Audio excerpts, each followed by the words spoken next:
بسم الله الرحمن الرحيم الحمد لله رب العالمين وصلى الله وسلم وبارك على نبينا محمد وعلى آله وصحبه أجمعين ما بعد. So this is class number 11 from Kitab al-Nikah.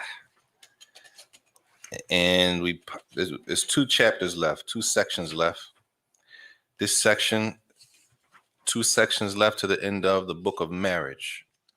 And after the book of marriage, it is Kitab al-Talaq, the book of divorce. They're two separate chapters. This section that we're starting tonight is the section of discussing the rights between the husband and the wife. The rights of the husband, the rights of the wife, and how the husband should treat the wife, how the rights should is translated as spousal treatment. So, firstly, inshallah,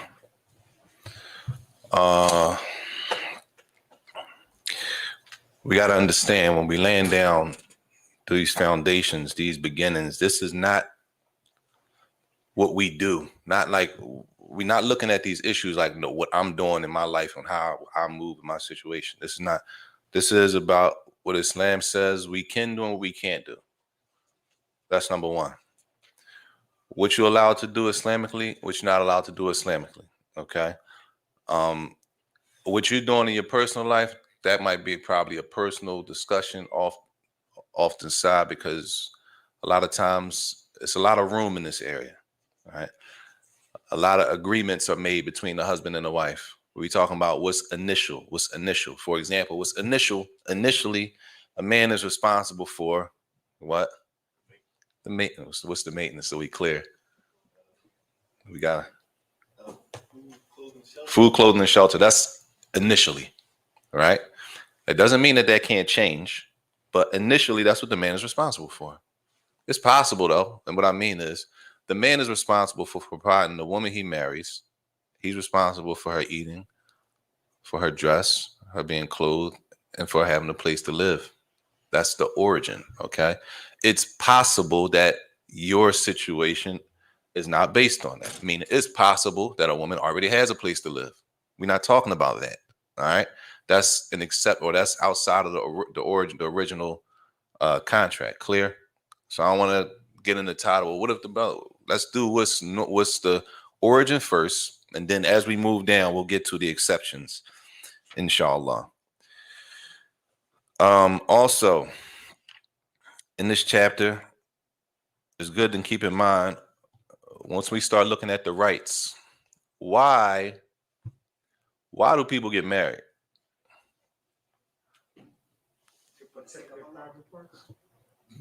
To protect their private parts. What does that mean? Because illegal sexual intercourse is haram. Illegal sexual intercourse is haram. I don't know any of this. So tell me, like, in simplest terms. Sex outside of marriage. Sex outside of marriage is not allowed in Islam. So therefore, people do what? They get married so they won't be doing something that is haram, right? No doubt, no doubt, without a shadow of a doubt, the man and the woman are created with the desire to be intimate with the opposite sex. It's no doubt. It's not a secret. You don't have to say anything. That's basic. That's life. It's human nature, right? Islam has regulated that so that uh, everybody is protected in numerous ways, protected as far as keeping the family lineage so that you know who the father is, who the father. We all know the problems with sex outside of marriage. Children don't know the fathers. The woman might not know the father. The father don't know he had a baby by the girl, and it destroys the family, right? Destroys the family tree. Islam protects that, it regulates that, and that's from the benefits of marriage, along with the other benefits that come with it, right? So we got to understand and be real. If we talking about getting married, what are we getting married for, right? As Muslims, we know, okay, we're not supposed to have boyfriends and girlfriends. She's just sleeping around and laying with anybody, and he's sleeping around and laying with anybody, right? That's not from our religion. Our deen says that what? You married a woman, and if you marry her, if she gives you her, for the man, she gives you her. Everything that she gives that to you, and her wali trusts you enough to marry her off to you, right? Okay, she's now your responsibility to take care of her. Make sure she eats, right? At the same time, she has a desire to be intimate with the man, right? So these rights from the husband and for the husband and the wife is pretty much 3 sections. There's some rights that the husband and the wife share, right? Then there's some things that are specific rights for the husband, and there's rights specific for the wife. طيب. قال رحمه الله. It says يلزم كلا من الزوجين معاشرة الآخر بالمعروف. It's the first thing he mentioned. يلزم. It's obligatory for the man and the wife.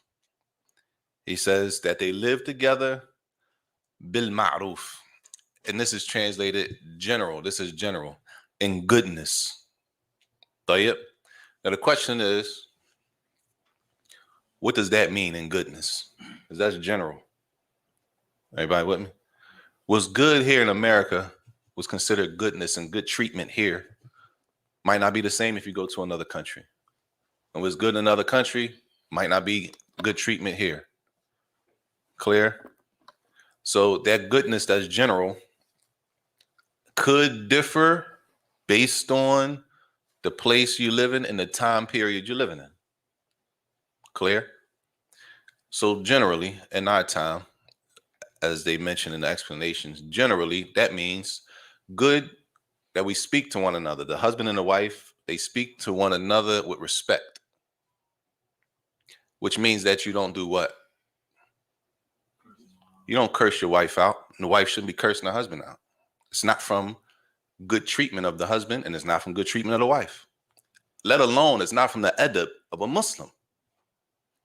From the root. طيب. What else? Putting your hands on a woman, beating a woman. I don't know what, because he's going to mention that issue. Does Islam allow men to beat women? Nah. Or does Islam allow women to beat men? Y'all get in an argument, so you think you punch him in his face. Right? It's nowhere, y'all. And it's not rocket science. Islam is deen. This is our deen. Right? Some things, just for real, some things we wouldn't even do before Islam. How we come to the best deen and then think the stuff that we wouldn't do before Islam, we're going to do to the person that's closest to us. Our husbands and our wives. Some we know before, you don't call nobody out their name. Or you got to be prepared to what? Deal with the consequences. Right? How we get married and we comfortable calling our husband or the husband or the wife out of their name. As if that's a norm, like that's cool. Like Islamically, that's okay. That's not from good treatment. And this is something that is shared between the husband and the wife. The wife from her right is good treatment, that the man speaks to her respectfully. Vice versa. These is because it's shared from the right that the husband and his wife speaks to him with respect. That's a shared right. And it's general. Goodness in this area is general. There are a lot of things that are considered good. What else is considered good? What's something good, brothers, that you would do for your wife? It might not be obligatory, but it's from goodness. It's from being nice to her. Giving gifts. Jade, Sheikh, giving gifts. You give a gift to your wife. Sisters, I don't know if there's any sisters there. Is gift given for men to give to their wives, or should wives give gifts to their husbands too? Or is it just one way? Huh? Well, brother gave me a thumbs up on that question. Alhamdulillah. It's from goodness. We can stop and say, wait a minute. And this where we get. Is it obligatory for a man to give his wife a gift? No. But it's from living good treatment that you give your wife a gift. Is it obligatory for a wife to give a woman a gift, her husband a gift? Not obligatory, right? Meaning obligatory, if you don't give your husband a gift, it's a sin and you liable to be punished by Allah. No, it's not obligatory, but it's from ma'ruf, it's from good. This is from living good treatment to one another. What else is good? Because we need to understand that our deen is, we're not based on just only all you get is this. Huh? Teaching. Jade, you know something that your wife doesn't know, the wife knows something that the husband doesn't know, that you teach each other.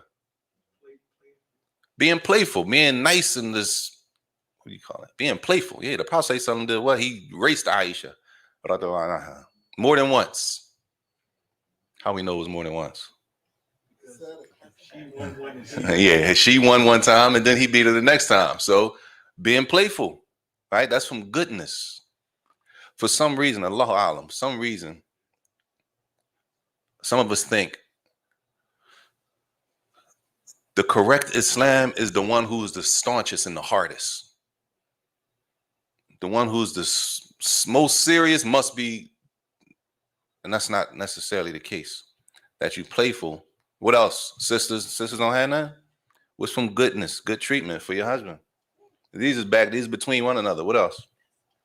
I'm doing this is intentional because some of us don't know this, y'all. Some of us think we can't play with our wives. We got to be a drill sergeant like all the time. Compliments and validation? Jade, compliments. What's the validation part? I'm sorry. Can you explain that? Compliments between both. You want me to explain it? Yes, please.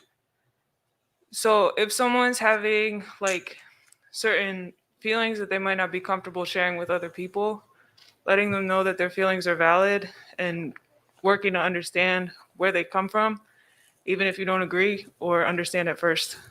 Jade, validation. That's good. Listening, being a good listener. Sometimes people just want to vent, but you don't feel like hearing a vent right now. Sometimes you just got to sit there and take it with a smile, though. Sometimes you got to sit there, shake your head with a smile, like, right? That go both ways. Sometimes people don't feel like hearing it.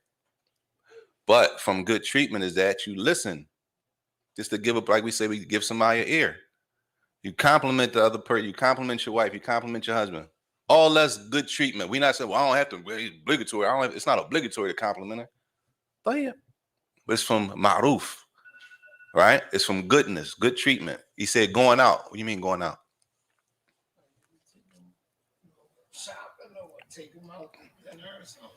Whoa. Oh, Sheikh. You said, hold up. Shopping or dinner? Let's start with one because both. Tayyip.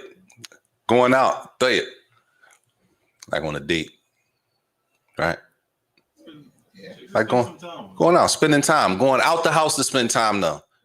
Going out, y'all. Not like going upstairs while the kids is downstairs going crazy and tearing up and then y'all just go upstairs like you know what I'm saying? She want to go out or he want to go out. Everybody need a break. We're not robots. Everybody needs a break. Everybody's busy. The men are busy, sisters. If y'all don't know, men busy. We're not talking about the exception of such and such don't do nothing. And he doesn't do anything. We're not talking about that. We're talking about generally a working man that's functioning, doing it. He's busy. And the woman, the wife is busy. She working or she at home busy. Even if she's home busy with kids all day, she's busy. Even if she's in the house all day with the children, she's busy all day with kids. She need a break at some point. Going out, just spending time, whether it's shopping, whether it's a walk, whether it's going to the park, whether it's going shopping, whether it's going to dinner. The question isn't, well, it's not obligatory for me to take you out to dinner. We got food in the house. Sah, you're right. But it's from ma'ruf. It's from good treatment to do those things to keep the marriage going. Unless you ain't trying to be married that long. If you're not trying to be married that long, then, you do the bare minimum. The bare minimum. And do it with an attitude. From the wife and from the husband. And he's going to get to that. Doing the bare minimum with an attitude, it's not going to work.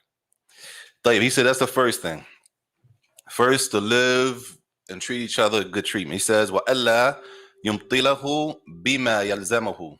Number 2, whatever the right is of the husband on the wife, or whatever the right is of the wife that the husband has to fulfill, that neither person delays giving the other person a right. Don't delay it. Why are you holding back? If you're supposed to do something, if it's hers, if she's do this, and that's what her right, you're not supposed to delay it. You give her what's hers. Because now the problem is, or vice versa for the wife, you give him what's his. Because now what's the problem? Nobody wants to have to ask for what's theirs. Right? Therefore, what a lot of people do is what, y'all? What do people do if you owe me something? You know you owe me something. And then you don't give me what you owe me. No. What do people do? I want to know what people realistically do. They get upset. But what else do they do? Before they ask you, they do what? That's the last resort, is I actually got to say something. Before they ask you, they just do what? They mad. What else? They have an attitude. They got an attitude. They might not speak. They just sitting on it. I'm trying to see how long you gonna go. Right? They trying to see how long you're gonna go, knowing that you're supposed to do something. That's my right, but you're not. Now I gotta ask you for it. Now it's a whole problem. Right? Everybody with me? So they upset. They got an attitude. They start not speaking. They acting funny. All of this because what? You delayed doing something that you're supposed to do. It shouldn't be no delay. If they're old, the wife has a right, you give her right. She shouldn't have to ask for it. If the husband has a right, you give him his right. You shouldn't have to ask for it. Clear? That was number 2. He says, on number 3, وَلَا يَتَكَرَّهُ لِبَذْلِهِ. And when you give the person a right, you shouldn't have an attitude doing it. I don't know if sisters understand this side of the brothers. The brothers don't generally, brothers don't come from taking care of women. Generally, brothers don't come from just spending money on women like consistently. You understand what I'm saying? So for that's a trial of fitting for a man. That he got to take care of a woman. It's a obligatory. Like he might not really, he might not really like her like that. It's his wife, but he might not really. But still with that, he don't have an option. Right? Just like on the other side, it's rights that even though it's the other person's, even though I got a problem with it, right? It might be a fitna for me. That don't mean because I'm responsible for her food, clothing, and shelter, and I got a problem with that. I'm like, do everything with her attitude. Everything that's her right, I do with her attitude. Or the sister, like vice versa, right? Everything that's his hawk, you doing with her attitude, right? Slam the plate on the table, slamming stuff around. You throwing money here. It's take this and pay the bill. All that kind of stuff. That's not from number one. It's no honor and respect in that. It's no respect in that. Number one. Number 2, when you're fulfilling the right that you do it, and you don't do it with an attitude. Don't do it like you hate to do it. Yes, I'm sorry. I hate when it comes to when the house is clean, whatever. A woman is never supposed to deny her husband when it's time to go to bed. Even if she's angry. We're gonna get there, Sheikh. Sheikh, don't make a problem tonight. Please, Sheikh. It's already. I'm trying. Sheikh, I'm trying. We're gonna get there, inshallah. I mean. Those three are the three that are generally shared between the two spouses, right? That they treat each other good.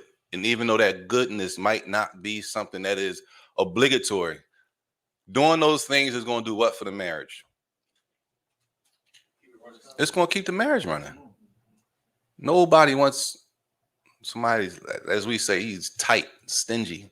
It's all about you, right? Is it obligatory? No, it's not obligatory, but that's going to help the situation. It ain't going to hurt the situation, right? At the least, it's going to help it. It's not going to hurt it. طيب. He says after that, ويجب بعقد تسليم حرة يوطأ مثلها في بيت زوج إن طلبها ولم تكن شرطت دارها. طيب. This is the next issue. It says يجب is obligatory. In this case, obligatory means what Islamically? If you have to do it, and if you don't do it, you're under the threat of being punished. طيب. That you have to do it, and if you don't do it, it's a what? It's a sin, number one. And the fact that it's a sin, that means Allah Jalla wa'ala could punish us for it. Or Allah could forgive us for it. But we deserve to be punished. Disobedience to Allah is deserving of Allah's punishment. Allah is Ar-Rahim, Al-Ghafur Rahim. So Allah could forgive us for it, but we're under, right? So now it says, وَيَجِبُ. And this is the first section. It says, بِعَقْد. Once the marriage contract is complete, again, we're not talking about anybody's specific situation, y'all, because he's going to get to the point where the exceptions come in. At this point, once the marriage contract is fulfilled, they got married on Friday, 3 o'clock. Everybody was there. Alhamdulillah. They might have had the walima afterwards. Everybody leaves. At that time, right, it is obligatory for the woman. From this point on, the responsibilities kick in. So he's responsible for what?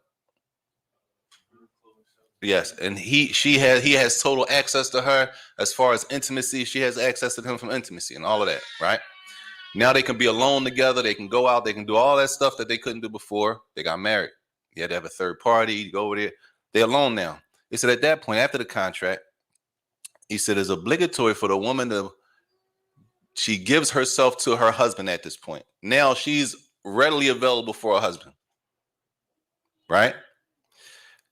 As long as she's old enough to be intimate. She's not like, because it's allowed to, they might, let's just say, for example, two brothers, a man and two families, they marry their children off young, right? They marry their children off at 7 years old. They both 7. At this point, at 7, there's no intimacy going on. We're not talking about extreme cases, y'all. We're talking about generally. Generally, because I don't want to button. Oh, they're doing it now. Generally, 7-year-olds, 6-year-olds are not having sex, okay? If they're that young, then she doesn't have to submit herself and go to her husband at this point. As long as they're old enough to be intimate. Clear? Everybody with me? After the marriage contract is done, it's obligatory for the woman to be readily available for her husband, because he has an obligation from that point. He's readily responsible for your food, clothing, and shelter, right? So she's readily available for her husband, right? He's taking the wheel. He's in charge now. He's steering the boat, right? As long as they're not like kids where they're not being sexually active, right? In that case, she doesn't have to go. This is the next one. Fi beiti zojin, in the husband's house. That's the asl. The origin is that who provides the housing, the man or a woman? The man. That's the origin. Y'all, we not talking about, there's plenty of brothers moving in with sisters. Didn't say brothers couldn't move in with sisters. Didn't say that. I don't know if that's the best thing, but not, is it allowed or not is one thing. The origin is that the man provides housing. That's the asl. Is it possible that the man doesn't provide housing for the woman he marries? It's possible. It's a possibility. It's an Islamic reason and possibilities for that to happen, and it's no problem. Now, if your situation is not good, that's one thing. We're talking about Islamically. Is it allowed? What's the origin? The origin. Originally, the man provides housing for the woman, for his wife. Right? So let's just say we're talking from ground zero. They get married. They of age. 2 20-year-olds get married. At that point, he's responsible for her, and now she's his husband. Okay, he's supposed to have somewhere for them to sleep. Right? He's supposed to have some housing for her. And if he does, then she's supposed to go to his house. Clear? طيب. He says, she goes to his house. He says, in talabaha. If that's what he wants her to do, if he wants her to come to the house, then it's obligatory for her to go. But what if he might be like, no, it's cool. You can go, you can stay with your, you can stay with your family till next week. That's fine. It comes down to a lot of this comes down to the agreement between the husband and the wife, right?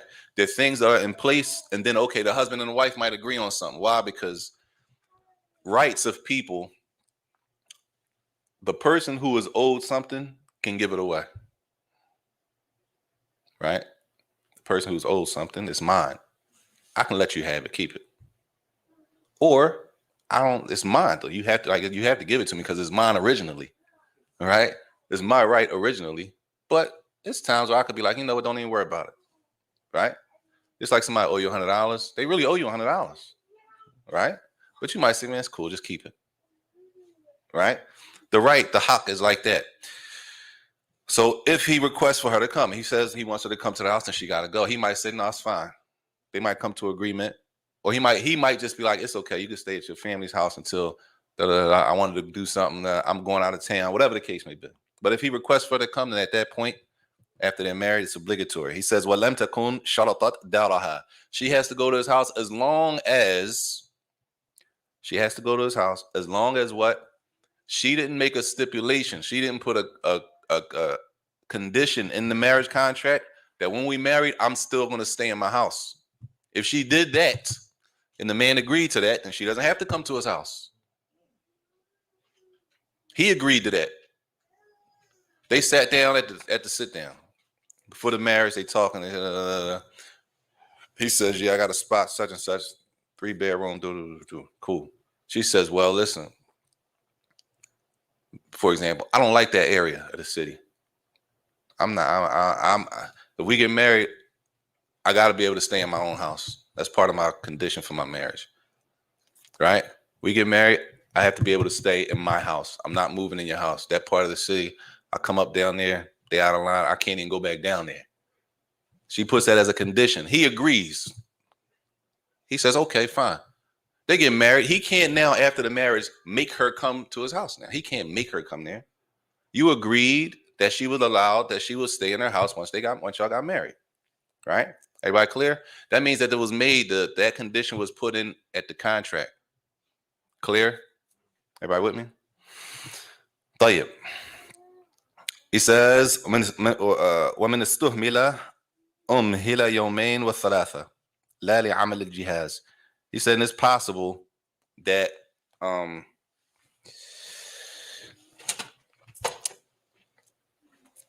she doesn't go to the man's house, her husband's house. It's possible she doesn't go to her house for a couple of days, right? It's possible to delay it. It's possible to delay her not going there the first night. What's important is this. The man has rights and the wife has rights, right? Those rights are owed originally. It's possible for us to let people slide. Like, it's cool, ain't no big deal. We're not going to make this into a tuggle and a struggle over what you're supposed to do for me and what you got to do for me. So the man might be like, it's cool, ain't no big deal, no big deal. We do it next week. We come Wednesday, whatever the case. And she might do the same thing with her rights. Everybody clear? That got to be understood. The rights are the origin, but it don't mean you got to hold a person with, like, you know what I mean, a knife that they throw about every little joint that they don't do throughout the whole marriage. Right? Nobody wants to walk around on eggshells, y'all. Yeah. Distant marriage? Like what? Location wise? Let's just say they live in 2 different states, for example. Is it okay? Well, it don't matter where you located at. The rights are the rights. The rights are the rights. The agreement is the agreement. So it may be possible that a man marries a woman in another state. She in Jersey, or what's a little further than Jersey? Yeah, she in Baltimore. She down in Maryland somewhere, right? Cool, they get married. It don't matter where she at. What's the origin of the contract? He owes her what? Food, clothing, shelter, and she what? She's available to him at all times. We ain't get to her yet. Cool. All right. Now, if they living in different states, right, that means they're going to come to some type of agreement. Either A, she's going to come move in his house, right? Or B, he doesn't mind, or she puts in a contract that she's going to stay in her house. They come to some agreement. All that's fine. Whatever y'all agree to, if y'all agree to that, as long as don't go against what Allah and His Messenger Sallallahu Alaihi Wasallam said, that's fine. The Muslims they live by the conditions that they set between each other, as the Prophet Sallallahu Alaihi Wasallam said. Al-Muslimun ala shurutihim. The Muslims are held to the conditions they make between one another. So if she's in Maryland and he's in Philly, and they come in and you say, well, listen, you don't have to come here. She said, I'm going to stay in my house though. Right? He says, okay, you can stay there. Well, now what's the next issue going to be? Well, how is that going to work as far as time-wise? Right? Like, we get to that later. Clear? So long distance doesn't necessarily, we're not talking about this. We're not saying if long distance is the best situation or not. All we're talking about is what are we allowed to do? If it's a good situation or not good situation, that could vary from person to person. It might be good for him based on the situation, and it might not be good for her. Right? Everybody's situation might be different. Yes. They said they want to know If he has to be available for her. if he's not working. That's what they say. As far as intimacy, Yes. If he's not working. That's what they say on here. we're going to get there. Okay. We're going to get there. If we paying attention, y'all, if we paying attention, we'll see that the high emphasis is put on for the man. The high emphasis, and people say this all the time, but it's a bunch of men in the room. You gotta be real. A high emphasis is put on the woman being available for the man for intercourse and for relations, Islamically. So emphasis put on that, right? So the hadith about the woman, if the man calls his wife, he wants his wife to come to bed, and she don't come to bed, that the angels curse her until the morning, right? It's a serious emphasis put on the man's want and the man's need for intimacy with his wife. Why?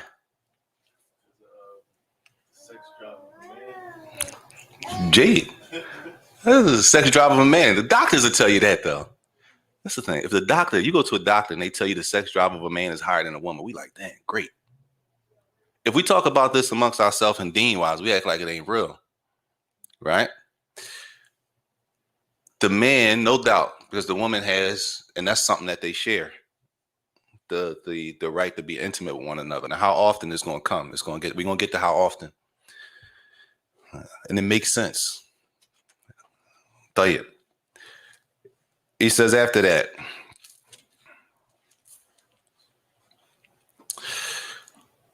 ولزوج استمتاع بزوجة كل وقت ما لم يضرها أو يشغلها عن فرض. This is the first thing. The husband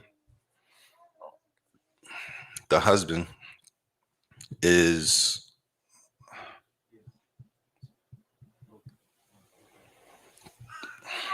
has the right to be intimate with his wife whenever he wants to, with two conditions. As long as him being intimate with her is not going to be a harm to her. As long as him being intimate with her is not going to be harmful to her. How is that possible? Sisters? Good, brother. She's sick. She might be sick. All right, we talking about what? We talking about an obligation. She's sick. Her being intimate with her husband right now might make it worse, depending on the sickness. Clear? When else is it possible that it could be harmful to the wife? She's pregnant, right? It's a case-by-case situation. It could be. As a brother might say, well, I was married, man, I ain't. No, that's a different woman. It's a different woman. It's a different womb. It's a different pregnancy. It's a different person. When else is it possible that, because these are the exceptions when a woman doesn't, because we can't, that hadith about not coming to the bed might not apply to her in certain situations. You with me? Because we know the angel's gonna curse you. You don't get over here.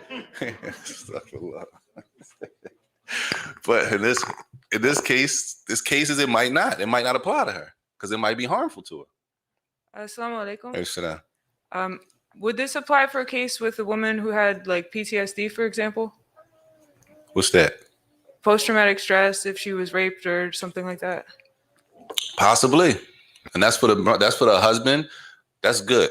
That's for the wife to disclose to her husband, right? He needs to know that. How else would he know that, right?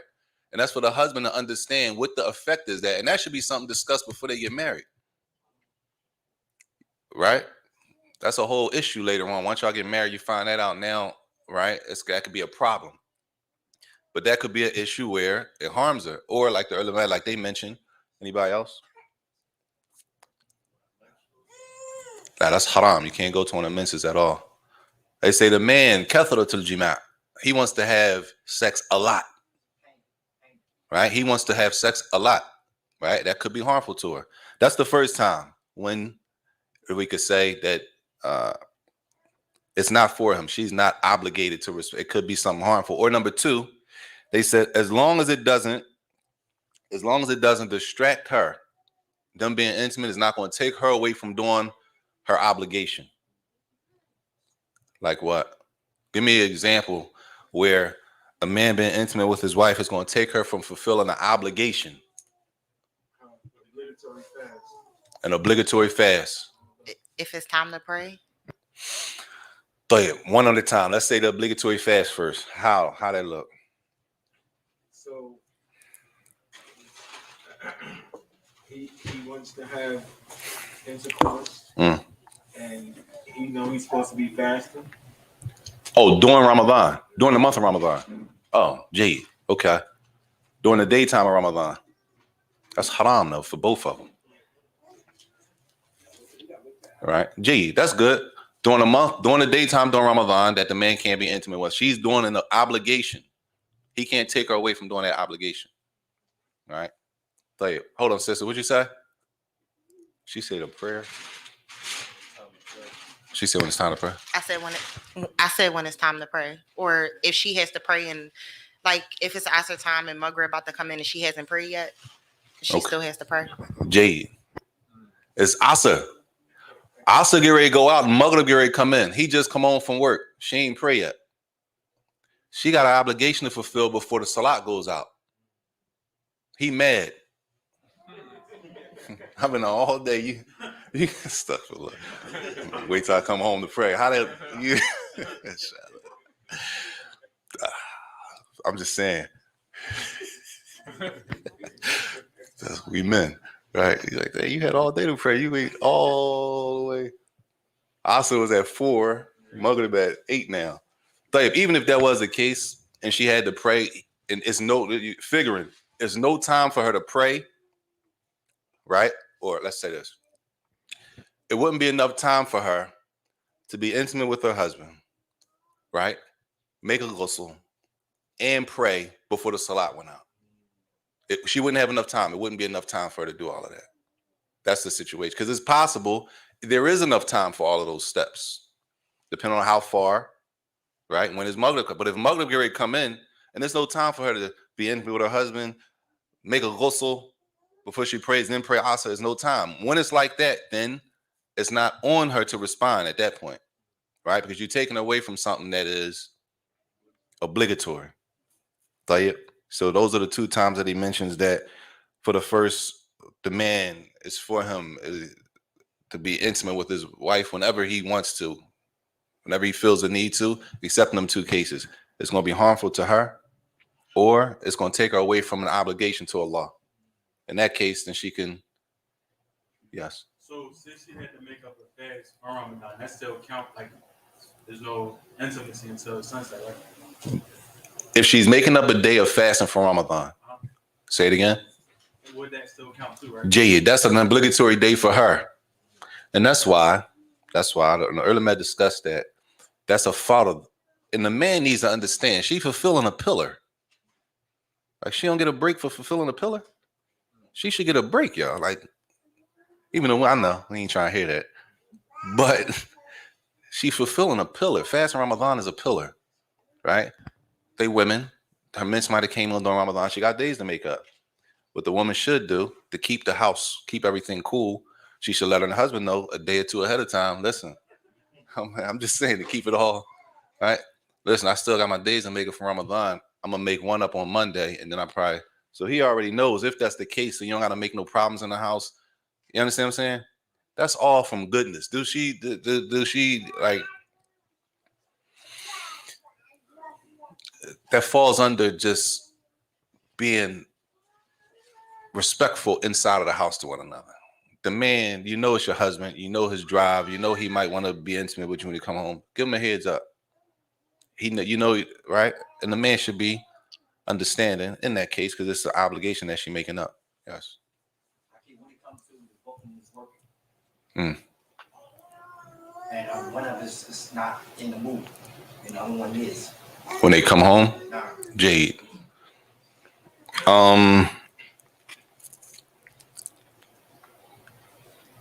Hold on 1 minute, Sheikh. Jade, that's a good question. They both working, they come home, and one of them is not in the mood. Right? It's real. Number one, everybody got to be realistic and understanding about life and the reality of the type of environment we live in. The men and the women. Part of marriage is that, as the Prophet told us in the hadith, it's possible you go outside and a person sees something that moves their desire, shahwa, right? We live in a place where people don't even cover. Like, the women don't cover, the men barely cover. It's possible a person goes outside and sees something that moves their desire, their sexual desire. The benefit of the husband and the wife, the marriage, part of the benefit of the marriage is that the person is able to go home, right, and fulfill the desire and without being disobedient to Allah. That's from the benefit of the marriage. That a person protects themselves from zina. They're not going outside just having sex with anybody. They have a wife, they have a husband home, that they can go home and be a Muslim and fulfill their desire and get reward. Allah Akbar. And get reward for doing it. That's part of the marriage. That gotta be everybody. I mean, I don't know. We gotta be realistic. People get married, and part of the marriage is intimacy. To some people, it might not be a big deal. Because intimacy ain't a big deal to you, you can't make it not a big deal to your partner, to your spouse. Because it's not a big deal to you, don't mean it ain't a big deal to her. Because it ain't a big deal to her, don't mean it ain't a big deal to your husband. Clear? That got to be something like you got to keep in mind. That is from goodness. And some things is obligatory, but that's part of the marriage. So they need to be kept in mind. That's a good question, Sheikh. Like, that's the first thing. Secondly, for the man with his wife, he says, وَالسَّفْرُ بِهُرَّةٍ مَا لَمْ تَكُنْ شَرَطَتْ بَلَدَهَا. He says next, the man has the authority to take his wife with him when he travels. She might say, what? I don't like Florida. I don't want to go there. Right? Well, let's not use Florida. I don't want to. Yeah, Montana, whatever. Utah. So, Allah, they might not be bound, blown by John, but whatever the city is, she might not want to go there. The man has to, let's just say he got to go there for work. He said, listen, I got to go for work. I'm going for 2 weeks, a week, 2 weeks. They gave me a whole hotel. She's not working. Let's just say in a perfect situation. She's not working. He wants her to go with her. She says, no, I don't want to go with you. Right? She really might not want to go. Maybe she don't like the city, whatever the case may be. It says that basically she's obligated to go with him. As long as she didn't stipulate, they don't have an agreement. They might already have an agreement. She might have made a condition that she don't want to leave her city. I'm not leaving my city. We get married. Don't try to take me. No, I'm not going out of my city. He agrees to that and he marries her. Once he married, now he got to go out of town for work. He want to take. She like, no, that's what we spoke about. I said, right. But if that's not the case, then what? It's for her to go and travel with him. What's the benefit of her traveling with him? She's available. It's part of the marriage, right? She might want to go. But we talking about worst case scenario. She says, no, I don't want to go. Now, let's just say, brother, for example, she doesn't want to go, right? You got to go wherever you got to go for a week. You tell your wife you wanted to go with you. You don't want to be out there for a week by yourself.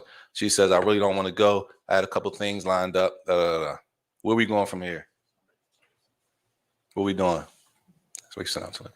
Brothers, everybody looking crazy. Huh? She said, right? You got to go away for a week, work. They get your hotel room, everything they pay for you because you got to be out there for a week, 2 weeks. You tell your wife you want to go with you. She says, I don't want to go. Huh? Sit down. To sit down what? Yeah, in the cut. No. I ain't saying that shit. You know what you say? You gotta have a real conversation. What does that mean now? You gotta compromise, or it's just gonna be friction. There's gonna be friction. Cool. This for the men. This for the brothers.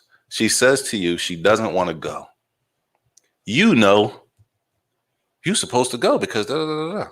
She says, I don't want to go because on Tuesday we supposed to do this. And on Thursday, on Saturday, I got to do this. Da, da, da, da. She got a bunch of stuff lined up, or she just don't want to go. Where are you going from there? Like you're right, or what you really want to do? What you gonna do? I ain't taking nobody home. You ain't taking no. There you go. Say, I'm not taking it. He said, I'm not taking anybody who doesn't want to go. Cool. You could a man might grind her up and pretty much force her to go with him for the trip. And now she mad the whole trip. Now he mad because she mad. Now they mad the whole trip. That's just real. That's, right? Like he said, I'm not taking anybody who doesn't want to go. If she really don't want to go, okay. I might be, let me ask you this, y'all. Is that divorce worthy? Everybody's saying no. That's what everybody's saying right now. But it can escalate. Everybody's saying, no, it ain't divorce worthy, but it can escalate. This is important. Now, we only talking about one time. Now, he says, every time I travel, though. Now, every time I travel, you don't want to go nowhere. Now it's going to be a problem. Right? Yes. No doubt. So if he's traveling, it's her obligation to be with her husband. We got all that, Shake. Shake. She don't want to go. We What I'm saying is this. She says she doesn't want to go. It's real life. She says she doesn't want to go. Y'all going back and forth. He says, hey, either I'm not going to take you if you don't want to go because it's going to spoil the whole week. We're going to sit in the room mad at each other for a week. Or he says, what? You compromise. You say, all right, I might, because for real, this is what I'm talking about. Yeah, it's a hot, it's a right. But sometimes it's allowed. It's not sometimes. It's allowed to let it slide. It's allowed. Yeah, that's your hawk, but it's allowed to let it ride. I'm gonna let you slide on this one. But I'm telling you now, in May, it's another joint coming. So you need to prep now for the May trip. He can, or he can take a second wife.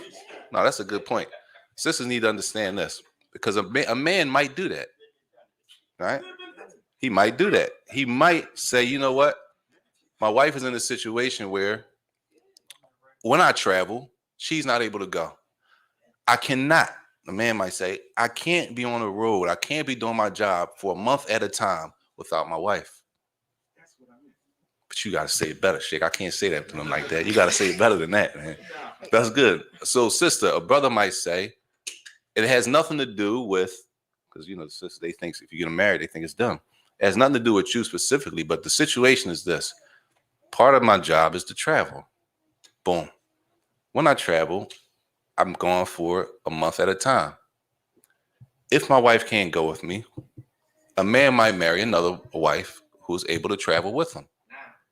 At the same time, if he tells his wife that, she probably don't want to hear that. But that's just the reality of men. You cannot like it. If they tell you the truth, if he tell you the truth, you might not like the truth, but that might be it. He might say, listen, I can't be on the road a month, 2 months at a time without my wife at all. That's a problem. I need to get married. So he gets married, possibly. So she just had to forfeit all her days now for that whole month. What you mean? She's saying if you travel for a month, she's literally saying I'm forfeiting that whole month. We ain't get there yet, Sheikh. We're going to get there. Inshallah. But yeah. This is as long as what she didn't remember. She might put a condition. A woman might put a condition that she don't want to be taken out of her city or out of her country. Some people travel international. She might say, well, this is all should be spoke. Like, this would be a conversation before you marry somebody. Well, my type of work, I travel. Where you traveling to? I'm just in the States moving around. Oh, she might like that. I like to move. That'd be nice. Right? Or he might say, well, I got to go back and forth to China. Then I got to go. She's like, well, listen, if you're doing all that, I don't want to have to go do all that. So if we get married, I'm not leaving America like that, going with your own business ventures and all that 6 months at a time, right? He might agree to that. He might agree to that, y'all. Does he have to agree to that? If his work requires him to travel out of the country more than once a year, right? And he's getting ready to marry a woman, and the woman says she doesn't want to leave the country on those travel trips. He doesn't have to marry her. She told him straight up, listen, if that's the case, I want to stay here. I don't want to go. He has the option at that point to continue on, or he don't have to continue on with that marriage. But once you agree that she doesn't have to go on those international trips, you can't come back after they'll get married and try to force her to go, because she's going to say, well, wait a minute. That's what the condition was for. Everybody clear? And that's why them conditions, if you have conditions, that's important. And if they're not conditions, then it's just agreements between each other. And even if they're agreements between each other, there got to be some understanding, some compromising, some bending. Sometimes you got to give a little and take a little if you want to stay married. طيب. He says, number 3, وله إجبارها على غسل حيض وجنابة ونجاسة وأخذ ما تعافه النفس من شعر وغيره. Also,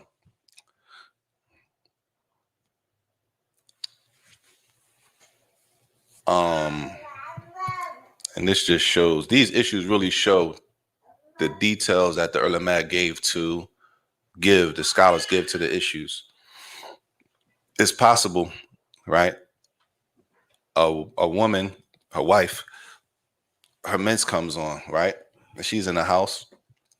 That's to say, her mens goes off. What time is Asr? Asr's at like 2:40, right? So Asr's out at 2:40. Her mens goes off at 2 o'clock. She noticed that, okay, she's going to be, or less than, I'm sorry. Her mens goes off at 3 o'clock. So she has to pray Asr. Right? Everybody with me? Her mens goes off around 3 o'clock. She's been checking. She finds out, okay, now I have to pray. Clear? Cool. She's in the house. Her husband gets home around the same time. He comes in from work. It's 3:15. She just noticed at 3 o'clock she got to pray.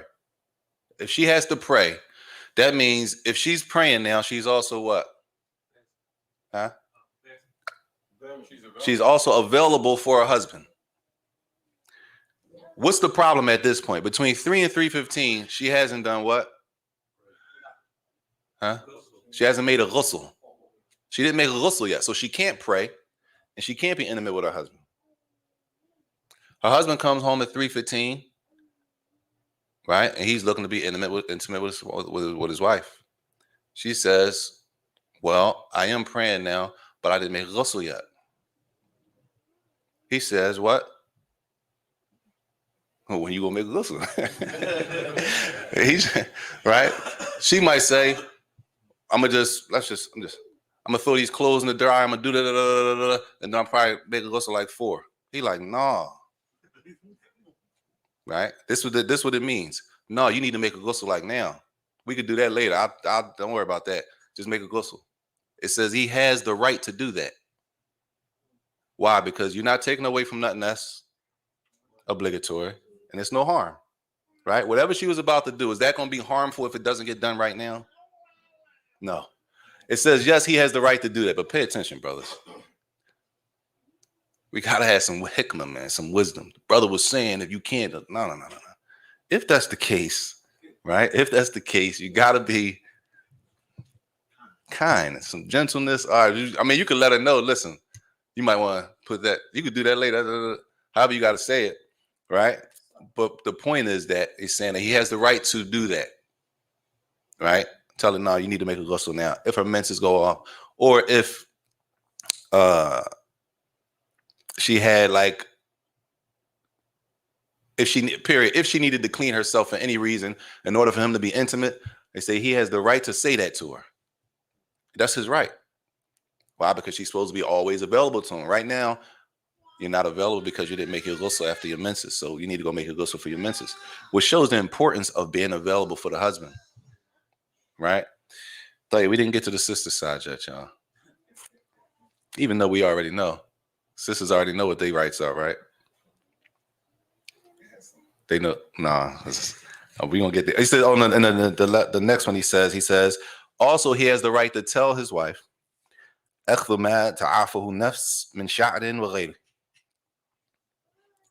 might be some, I ain't trying to be funny, y'all. I'm serious. It's some things, right, that might not be attractive to the husband that the wife can fix. Okay? Meaning that thing kills his desire to be intimate with her. Okay? If something like that is going on with his wife, he has the right to tell her, listen, like, I'm just saying what this says, like, she might have too much hair on her armpits or something like that. The man it might be a turn off for him, right? She might have like a light mustache. Whatever the case may be, something that to him, everybody different. She might have this, she might have that. And to the next man, y'all, this is important. To the next man, that doesn't bother him. But you're not the next man's husband. Your husband has a problem with that, whatever it is, whatever that issue, those things that to him, it makes it hard for him to be intimate with her. He's supposed to be able to say something. Now, if the man got enough heart to say something, that's one thing. If he does say something, it's nothing personal. It is personal, but I guess there ain't no getting around that. I mean, y'all supposed to be able to talk like that, though. I don't really, the husband and wife supposed to be able to say, I don't like that part, like that right there. I don't. And she's supposed to be able to say that to her husband. And that's what it proves. It might be something that some characteristic, something that really bothers him as far as attractiveness, and he has the right to say something about that. Tayyip? Any questions? Yeah. Fadlan. What about if you want to come home, you be intimate, she's reading the Quran? Jade. He comes home, he wants to be intimate, she's reading the Quran. Gotta use hikmah. You have to use wisdom. You have to use wisdom. If we start bare minimum, without just bare minimum, not how I feel, not how you feel, not how the sisters feel. What's his right? That she does what? She stops and she's available for it. That's her right. Now, you as a Muslim, you come in the house, you see your wife reading Quran, it might make you feel a certain type of way. One man might not want to bother. He might not want to bother. He might have wanted to be intimate with her when he came home. Then he come home, she reading Quran. MashaAllah, I need to tighten my Quran up. So that might, you know what I'm saying? Another man, that might make him want to be intimate with her even more. It all depends. But that's for the husband to use hikmah. Especially if you got a wife that's like, I'm just giving a situation. Yeah, she's reading Quran, right? But she got a class. She's in a Quran class. She's doing her homework. Like she really trying to really do, she's doing an assignment for a Quran class. Like you might not want to break that up right now, right? Unless you really feel you need to, right? So that's going to depend on the man. That varies. But we talking bottom line. Bottom line, she's supposed to be available to him at all times. How far does the husband go with that? That's on the man to use wisdom. When the man use his discretion, should I do that right now? Is that the best thing to do or not? I might not. Nah, that's on the man. Every situation is not going to be the same.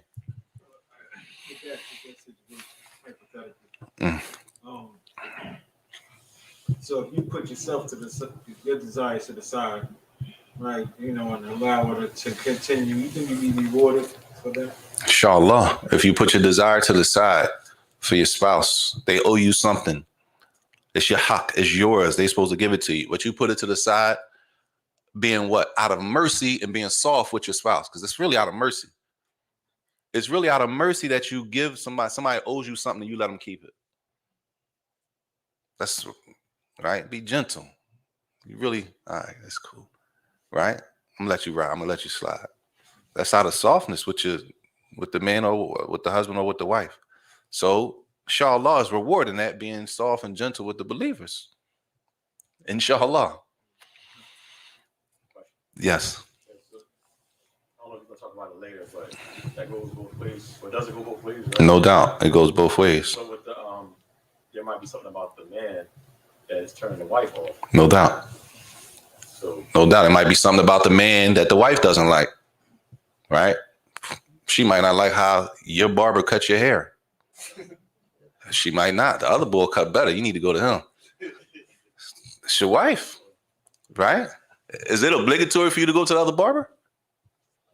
No, it's not obligatory for you to go to the barber. But it's from being, right? Your wife likes to see you, when he cuts your hair, look better to her. You might not like his cuts like that, though. You might have to explain that to her. Listen, you see this right here? He going up on my line too much, so it's not supposed to look like that. So you might have to explain to her why you're not going. You know what I'm saying? It's a conversation. But point is, like you said, it's both ways. The wife might say, well, listen, that right there, right? If a woman says something like this to her husband, how should the man respond to her? Something like what? Something like, your barber messed your cut up. Maybe not like that, but how should the husband respond? He took your joint back. I'm saying it's a marriage. Y'all should, in a marriage, you're supposed to be close enough to have a conversation like that. If y'all can't talk like that, it's a problem. She goes to the hairdresser, she come home, she's like, yo, she ain't really, did she do your hair? I mean, you don't want to say that, but don't say that. That's not the thing to say, but I'm just saying. You supposed to be able to say something to your spouse, like y'all supposed to be able to talk like that. But for the sisters, and for the brothers, you gotta be selective in how you say it. It ain't what you say; it's how you say it.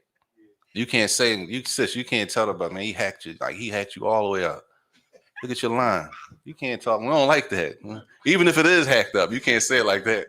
You can't say even if it's messed up. If his haircut is messed, you can't say it like that.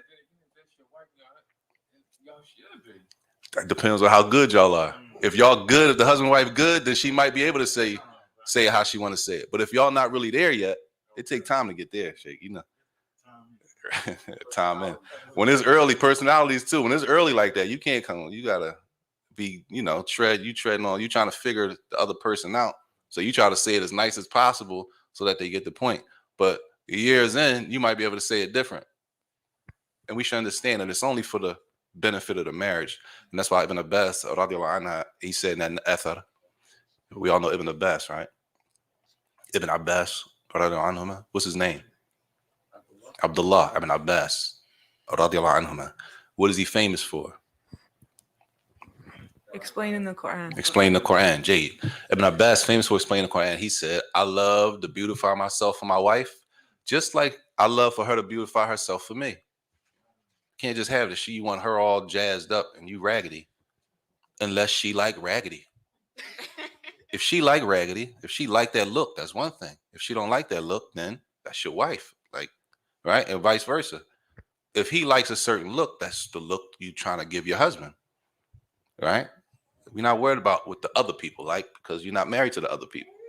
You got to worry about what the person in front of you is interesting now. Assalamu alaikum. Hey, salam. Are there any general etiquettes to navigate having those difficult conversations that might hurt another person's feelings?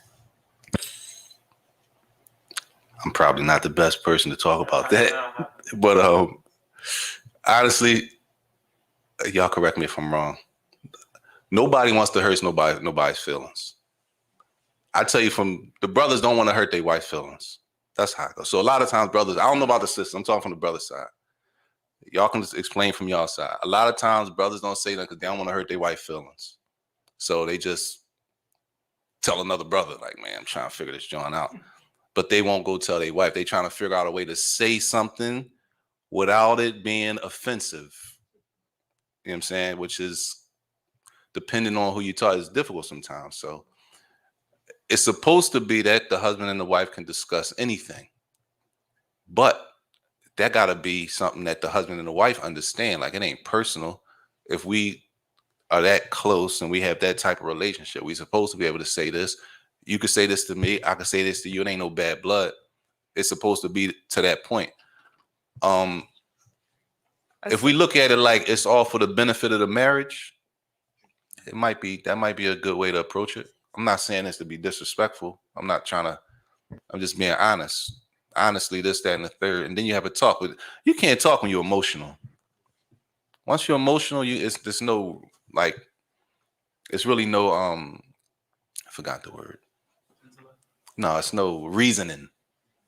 It's no reasoning. You can't really think clearly when you're emotional. You think it's somebody taking a shot at you. You don't really want to hear nothing after that because you think it's a shot at you personally, when it was really not the case. She might just be telling you that because that's what she likes. But what, you saw another brother doing that? Maybe she did. Maybe she did see another brother, but she liked that, and she want that on you now. Maybe. You know, right? What, you seen the sister? Maybe he did see a sister wearing that, but he don't want to look at her. He want to look at you in it.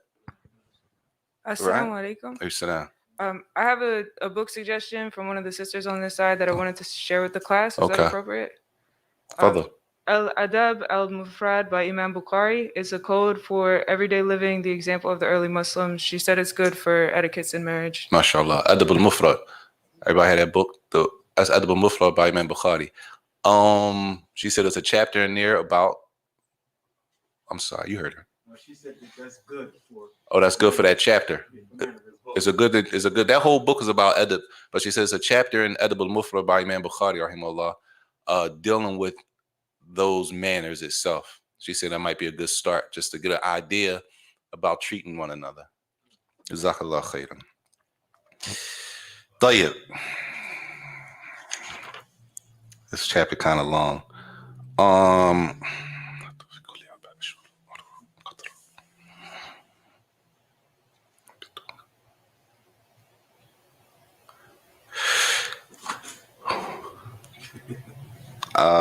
Maybe we'll do that next week, inshallah. That's the issue here.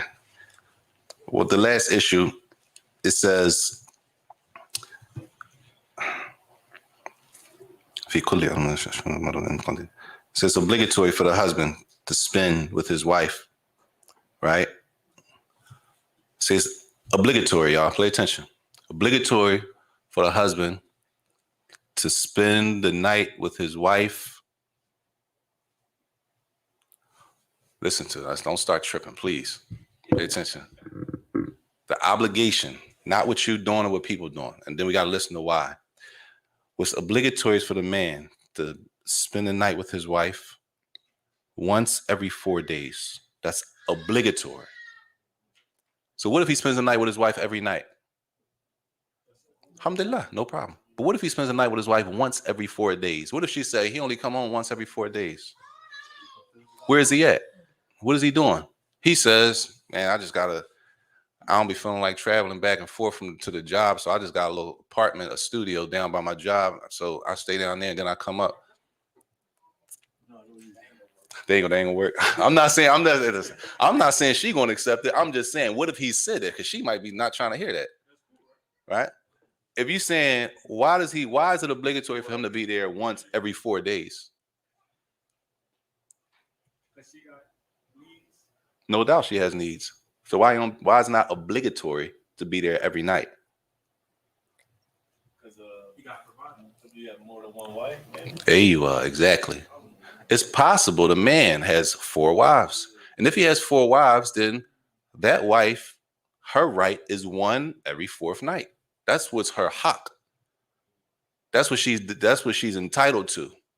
Hands down. You gotta go once every four nights. Because a man might have 4 wives.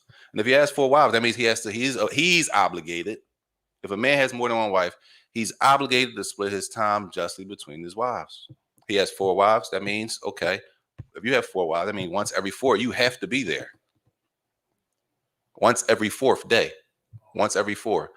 We're not saying, or if they come to agreement, that's something, whatever. They might come to agreement, whatever they come to agreement. If they do 2 days, 2 days, that's all up to them. But we're saying at the least, originally, we're not talking about you was in this situation with a brother and he was doing it like this. No.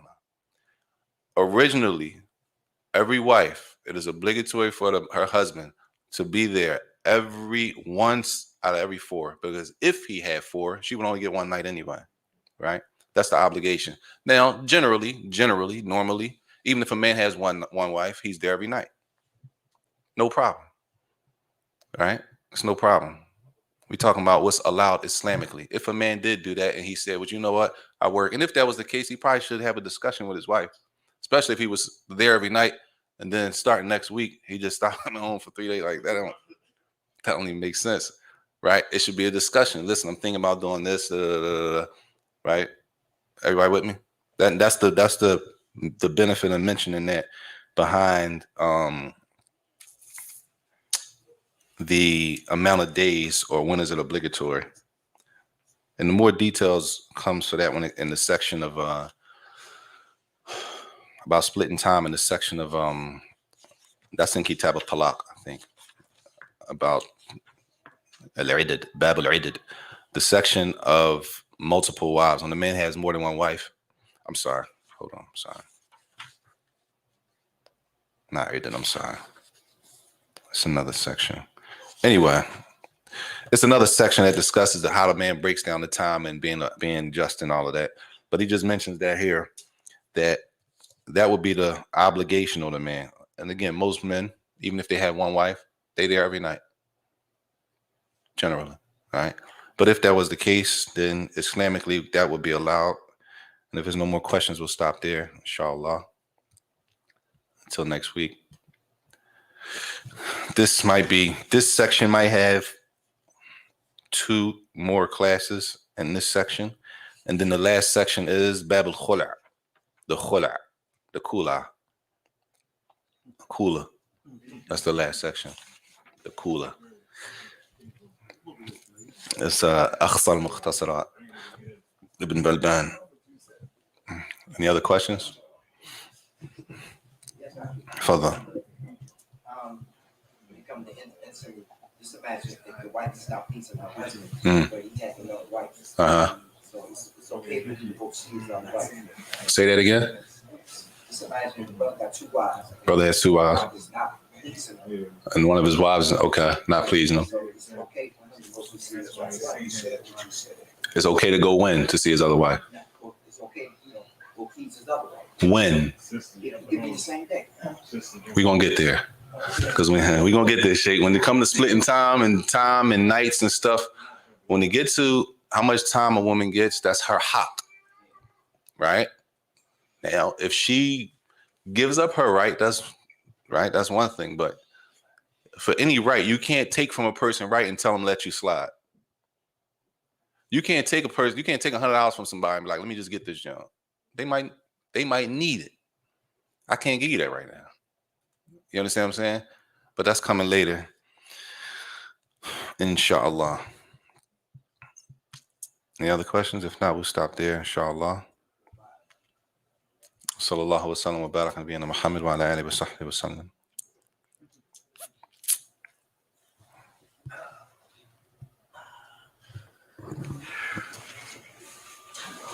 Allahu Akbar. Sheikh trying to get me busted.